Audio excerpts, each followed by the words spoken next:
Kamu lagi hiking di Point Reyes National Seashore, lalu tiba-tiba di hadapanmu ada singa gunung. Jangan panik dulu, oke? Tunjukin kalau kamu nggak terintimidasi dengan cara berteriak sekerasnya sambil melambaikan tangan. Kalau trikmu nggak mempan, lempar batu, ranting, atau benda lain yang bisa kamu gapai. Arahkan ke tanah di hadapan si singa, jangan lempar langsung ke badannya ya. Kalau ngamuk kan berabe. Kalau si kucing besar mulai mendekat, lindungi bagian tubuh terlemahmu. Ia akan mengincar leher dan mencengkram lenganmu. Nah, kamu perlu memiringkan kepala ke depan untuk menutupi lehermu. Ingat ya, jangan ayunkan tanganmu. Kemungkinan singa akan mundur dan kabur setelah tahu kalau kamu bukan target yang mudah.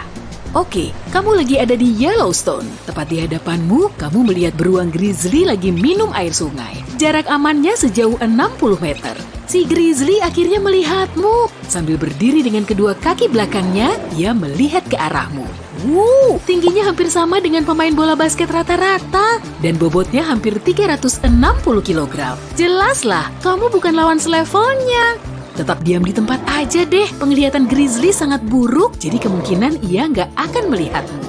Tapi kok langkahnya semakin mendekatimu? Udah, jangan balikan badan maupun ngacir. Percaya deh, ia pasti akan mengejarmu.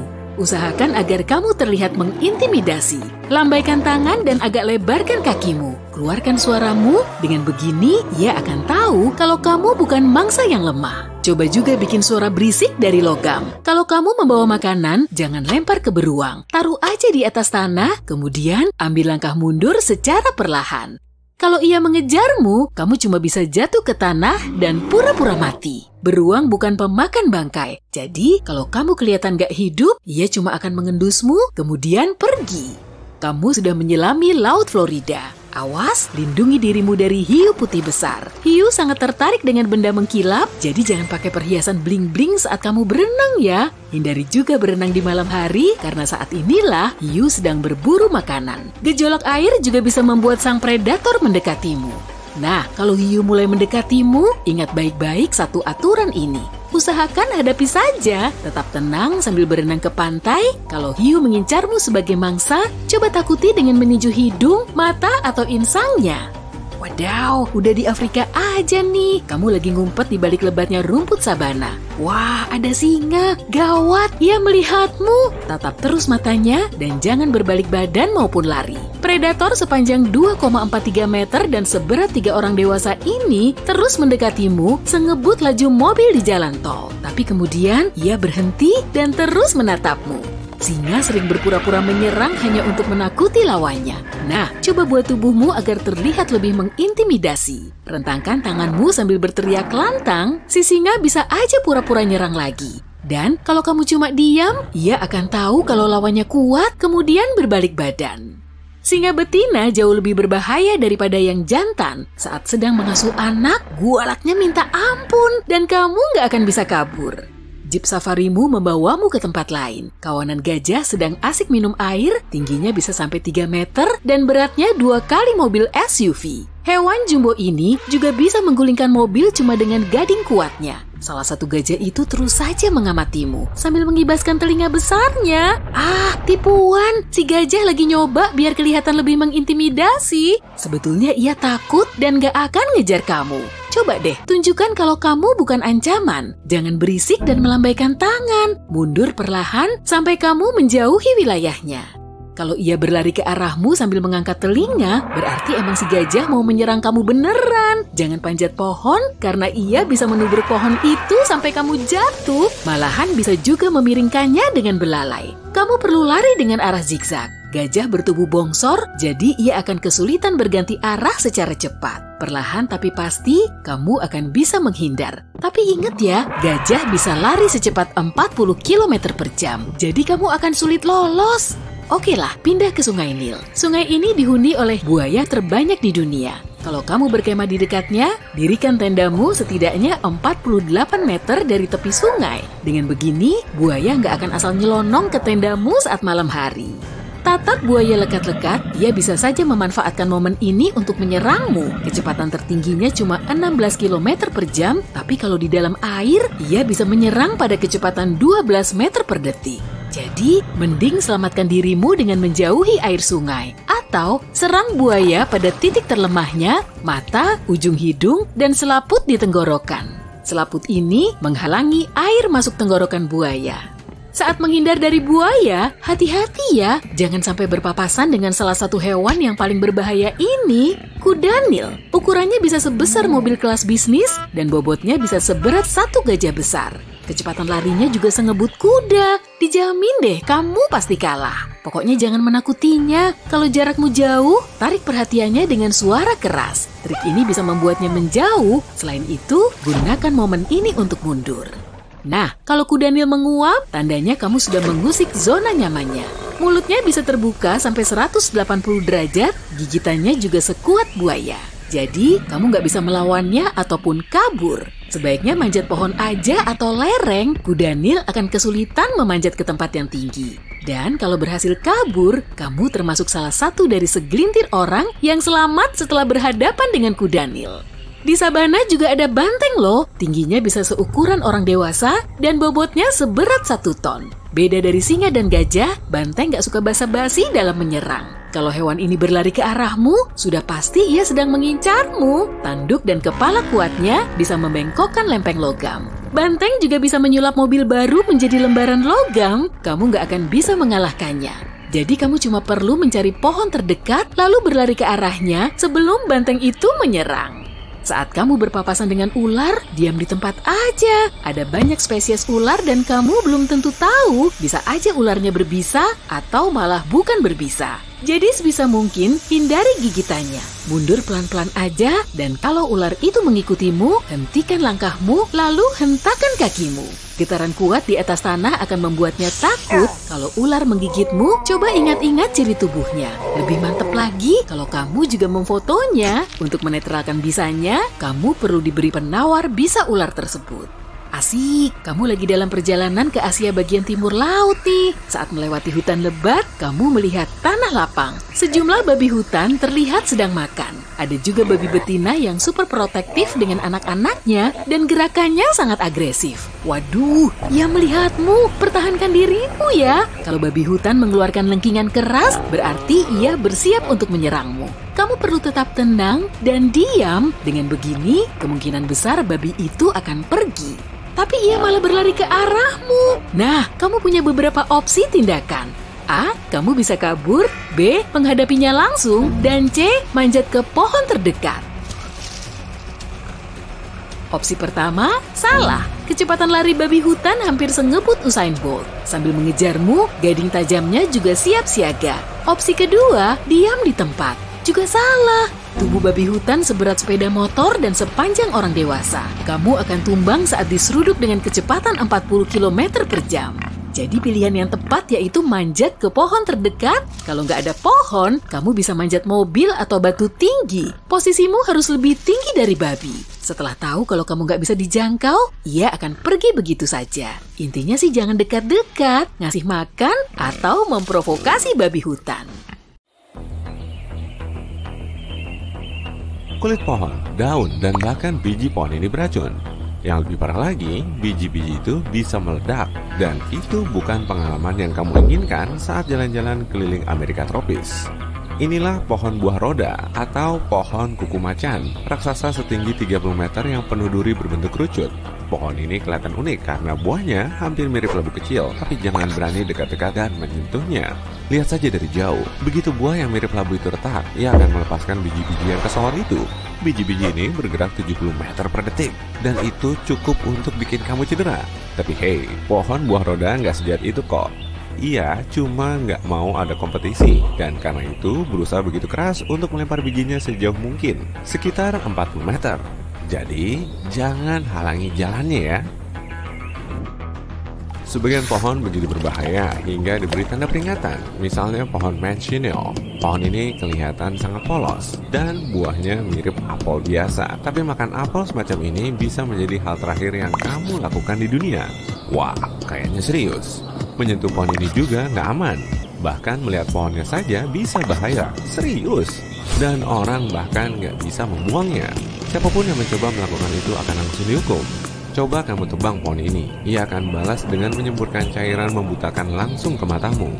Ya, getah ini bisa menyebabkan kebutaan sementara dan jika terkena tangan, kulitmu akan terbakar dan melepuh. Cuma ada satu cara untuk menjinakkan pohon itu. Untuk itu, orang harus membakar pohon di pangkalnya dan pastinya berdiri menjauh. Lalu pohon yang sudah roboh dibiarkan kering di sinar matahari. Begitu kering, kayu ini aman digunakan. Bahkan ada perabotan dari kayu pohon mansionil yang sebelumnya beracun ini. Hei, tarik kursinya! Sekarang benda ini nih, ilmuwan menyebutnya Jatropha fruit atau buah jarak pagar. Kalau kamu pernah mencoba makan buah ini, hal pertama yang akan kamu alami adalah sensasi terbakar di tenggorokan. Begitu buah ini sampai di lambungmu, kamu akan mengalami sakit perut parah. Hasilnya bisa mengerikan, bisa menyebabkan depresi sistem saraf pusat dan artinya bukan menjadi sangat sedih. Ini adalah kondisi psikologis saat kecepatan bernapas terdampak, detak jantung turun dan korban bahkan bisa hilang kesadaran. Belum lagi akibat yang lebih serius. Lihat daun berbentuk hati ini? Imutnya? Tapi pohon ini nggak begitu imut. Pangium adult atau keluak adalah tumbuhan asli Asia Tenggara dan buahnya bisa dimakan tapi butuh banyak persiapan. Pertama, tandan kecoklatan yang mirip buah pir itu harus kamu petik. Ini adalah buahnya. Kedua, bijinya harus kamu rebus. Ya, biji itu harus kamu keluarkan dari daging buah yang kelihatannya lembut dan bisa dimakan, tapi sebenarnya nggak bisa. Ketiga, kamu harus merendam atau memeramnya dengan daun pisang selama 40 hari agar hidrogen cyanidanya terlepas. Ya, bagus sekali bahwa hidrogen cyanida larut dalam air dan terbilas begitu bijinya direbus dan difermentasi. Tapi bukankah itu terlalu susah ya? Karena biji ini biasa ditambahkan ke dalam beberapa masakan, jadi lebih sebagai bumbu, bukan sebagai masakan tersendiri. Hidrogen cyanida itu sudah merusak moodku. Sebagian buah butuh banyak persiapan, sedang yang lain bisa dimakan ketika 100% matang. Elderberry mentah kaya vitamin C yang baik untukmu, dan cyanida yang nggak begitu bagus. Tapi buah beri ini cukup terkenal, kamu bisa menemukannya dalam pie, sirup, teh, selai, apa saja. Buah beri yang sudah benar-benar matang dan dimasak nggak berbahaya. Dan tidak, buah beri ini nggak dilarang. Rasa buah nasional Jamaika, Ackee, benar-benar unik, ringan, dan mirip mentega. Dan orang yang sudah mencoba bilang rasanya mirip telur orak-arik. Kayak elderberry, Ackee cuma aman dimakan kalau sudah benar-benar matang. Jadi, impor Ackee mentah dilarang di Amerika Serikat hampir 50 tahun lalu. Bagian yang bisa dimakan cuma daging lembutnya yang putih. Dagingnya yang berwarna pink kelihatan menggiurkan, tapi jangan terkecoh. Bagian ini sangat beracun. Begitu juga bijinya yang hitam. Yuk kita selingi dengan fakta seru. Orang biasa memakai buah Ackee untuk membersihkan pakaian berkat daya cucinya. Kapsul buah ini mengandung saponin yang bisa membentuk busa dan kita butuhkan untuk mencuci. Tapi sekarang nggak begitu populer lagi dan cuma sedikit orang yang lebih menyukainya dibanding sabun buatan pabrik. Sirsak adalah satu buah lagi yang kelihatannya nggak ada di Amerika Serikat. Juga disebut guanabana. Jika belum masak, buah ini bisa melepas toksin berbahaya yang konsekuensinya nggak menyenangkan. Buat penggemar sirsak, jangan sedih ya. Kemungkinan kamu akan menemukan daging buah sirsak beku di berbagai swalayan. Buahnya sendiri enak, rasanya kayak perpaduan antara nanas dan stroberi. Tapi buah ini belum disetujui FDA karena masalah keselamatan. Tapi jika kamu pernah makan sirsak, ingat hindari bijinya karena beracun bagi kita manusia. Lihat nih, ini mangga. Buah ini aman dan lezat. Sekarang lihat ini, yang ini mirip mangga kalau hijau, tapi kamu jelas nggak akan memakannya. Buah ini tumbuh di pohon pongpong, atau disebut juga pohon bintaro, dan satu bijinya cukup untuk menewaskan manusia manapun. Tapi siapa bilang kita harus mengonsumsinya? Buah ini bisa dipakai untuk deodoran. Tapi ada opsi antibakteri yang lebih aman di luar sana. Jadi lebih baik kita tinggalkan saja pohon pongpong ini. Ide bagus, Sherlock. Omong-omong, pohon nggak harus beracun untuk bisa disebut berbahaya. Pinus bunya atau pohon teka-teki monyet palsu misalnya memiliki buah yang sangat raksasa, lebih besar dari kepalamu. Bayangin ukuran biji di dalamnya. Jadi, satu-satunya bahaya yang ditimbulkan adalah jika buah itu tanpa sengaja menghantam kepalamu saat jatuh. Selain itu, pinus bunya keren loh. Kalau biji-bijinya direbus, kamu akan memperoleh teh dengan cita rasa super. Kacangnya bebas gluten, hingga bisa jadi bagian dari diet tren dimanapun. Pohon ini sudah lama ada, sejak dinosaurus masih menjelajahi planet ini. Tapi sekarang pohon ini nyaris eksklusif di Queensland, Australia. Kita semua tahu dosis bisa jadi racun kan? Bakau susu atau pohon buta-buta adalah bukti lain ungkapan ini. Pohon ini bisa berguna sekali untuk tujuan pengobatan sekaligus sangat beracun jika digunakan dengan tidak benar. Ya, mungkin bukan cuma dosis, tapi sains yang membentuk racun. Getah pohon ini bisa menyebabkan luka lepuh, luka bakar, dan menyebabkan kebutaan sementara kayak pohon mensionil. Ini alasannya kenapa orang juga menyebutnya bakau yang membutakan matamu. Ya, itu masuk akal. Pohon botol sering ditemukan di Namibia. Jadi, kalau lagi melancong ke sana dan merasa haus, jangan terkecoh dengan pohon mirip botol itu ya. Pohon ini nggak mengandung air untukmu. Pohon botol memperoleh bentuknya yang terkenal setelah berumur antara 5-8 tahun dan didesain untuk menahan air bagi pohon itu sendiri. Kalau kamu berani mencoba, konsekuensinya bisa kita bilang menyedihkan. Pohon ini sangat beracun bagi manusia dan hewan. Racunnya terkandung dalam air. Pohon tidak akan punya cadangan air jika hewan mengambil semua airnya. Untuk menghindari hal ini, pohon botol membentuk racun sebagai mekanisme perlindungan, terutama dari hewan dan juga sebagian manusia agar tetap terhidrasi. Nasihat bagus untuk semua. Yang terakhir, Gimpy. Mungkin kamu pernah menemukan jelatang, paling tidak sekali seumur hidup. Akibat terkena jelatang nggak begitu menyenangkan. Tak seorang pun suka ruam dan sensasi terbakar. Ya, bisa dibilang gimpy yang kelihatannya nggak bahaya dan masih kerabat jauh jelatang ini memiliki mekanisme yang hampir sama, tapi konsekuensinya lain. Kadang cuma berupa ketidaknyamanan berkepanjangan, tapi dalam kasus tertentu bahkan bisa fatal. Untungnya penawarnya sudah ada. Lilin penghilang bulu atau selotip bisa membantumu. Masalah utamanya, bulu-bulu kecilnya nyangkut di kulit dan apapun yang lengket. Nah, lilin atau selotip bisa membantu menghilangkannya. Ini tindakan pertolongan pertama, tapi sangat membantu. Apakah kamu terbiasa memberi tumpangan dalam perjalanan panjang ke kantor? Kamu mungkin ingin mendengar tentang penipuan dengan menumpang di jalan. Penipuan ini memangsa pengemudi yang gak menaruh curiga. Penipuan ini biasanya dimulai dengan seseorang yang menyamar sebagai penumpang yang memberhentikan mobil di pinggir jalan. Mereka mungkin mengaku terdampar atau membutuhkan tumpangan ke kota terdekat. Dalam beberapa kasus, penumpang mungkin meminta pengemudi untuk menepi di lokasi tertentu, seperti pom bensin atau toko swalayan, kemudian mereka akan menghilang dengan membawa uang atau barang berharga lainnya.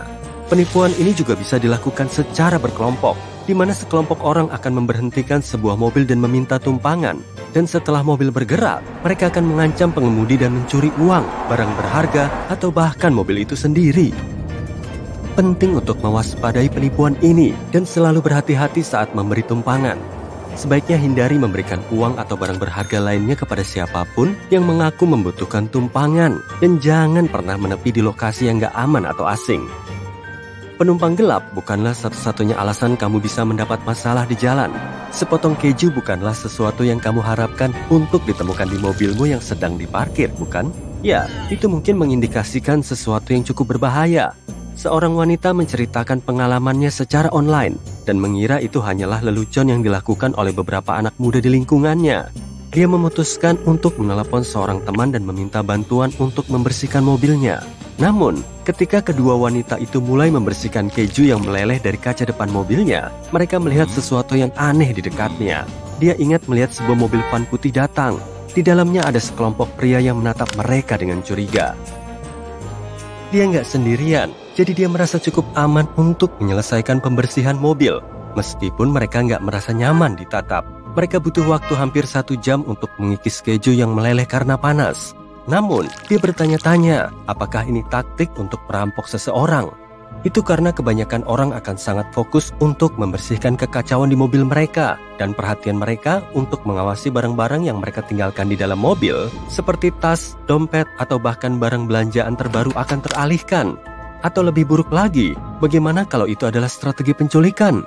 Keju yang lengket itu akan membuat seseorang benar-benar berkonsentrasi untuk membersihkan mobil, sehingga mereka nggak akan bisa melihat orang yang mencurigakan datang kemudian. Pelajaran penting yang bisa diambil dari cerita ini, kalau kamu melihat sepotong keju di mobilmu, sebaiknya biarkan saja, selama itu nggak menghalangi pandangan dan nggak terlalu mempengaruhimu dalam mengemudi.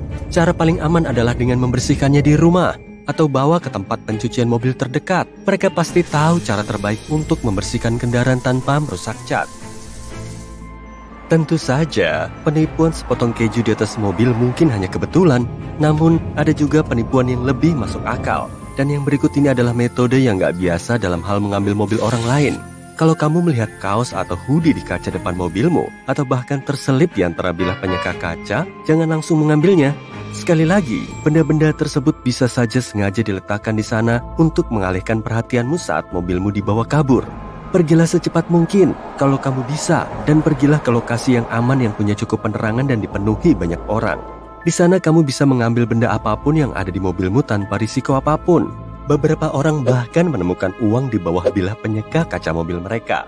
Sangat mudah untuk membayangkan bahwa mereka yang meninggalkannya di sana mungkin punya niat yang sama. Ada beberapa metode yang bisa membantu mengurangi kemungkinan mobilmu digondol maling. Jaga agar ban mobilmu tetap menghadap ke tepi jalan setiap kali kamu memarkirnya. Kalau roda mobilmu berada di posisi tersebut, pencuri akan kesulitan untuk bergerak dengan kendaraanmu. Mereka akan melihat bahwa mobilmu membutuhkan lebih banyak waktu dan tenaga untuk dipindahkan, sehingga mobilmu nggak akan menjadi target. Sayangnya, penipuan di jalan raya cukup sering terjadi. Dan salah satu jenis penipuan yang paling banyak terjadi adalah penipuan truk derek yang terkenal. Penipuan ini melibatkan meninggalkan oli, paku logam, atau pecahan kaca di jalan dan menunggu pengemudi jatuh ke dalam perangkap. Kalau mobilmu rusak dalam situasi seperti itu, para penipu akan tiba-tiba muncul entah dari mana dan menawarkan layanan derek dengan harga yang sangat tinggi.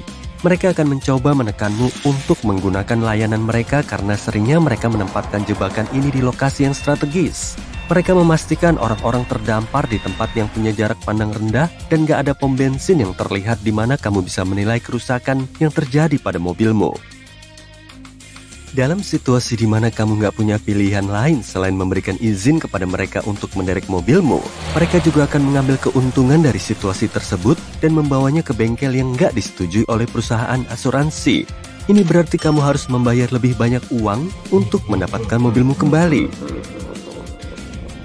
Kalau kamu sudah cukup lama menjadi pengemudi, kamu pasti tahu bahwa pengemudi yang mendahului kendaraan lain selalu bersalah. Itu karena kamu harus selalu menjaga jarak yang aman dengan mobil di depanmu, sehingga kamu bisa menghentikan mobil dengan aman dalam keadaan darurat. Beberapa penipu akan memanfaatkan hal ini dengan mengerem mendadak secara tiba-tiba secara berulang-ulang, sehingga kamu menabrak mereka. Taktik berbahaya ini digunakan untuk mendapatkan uang atas kerusakan yang seharusnya terjadi dan bahkan untuk biaya pengobatan yang dibuat-buat. Untuk menghindari menjadi korban penipuan ini, kamu harus mengurangi kecepatan dan menjaga jarak aman, terutama dari kendaraan yang mencurigakan atau pengemudi yang ugal-ugalan. Kalau penipu terus mengganggumu dalam lalu lintas, tindakan terbaik adalah berkendara ke kantor polisi terdekat dan melaporkannya.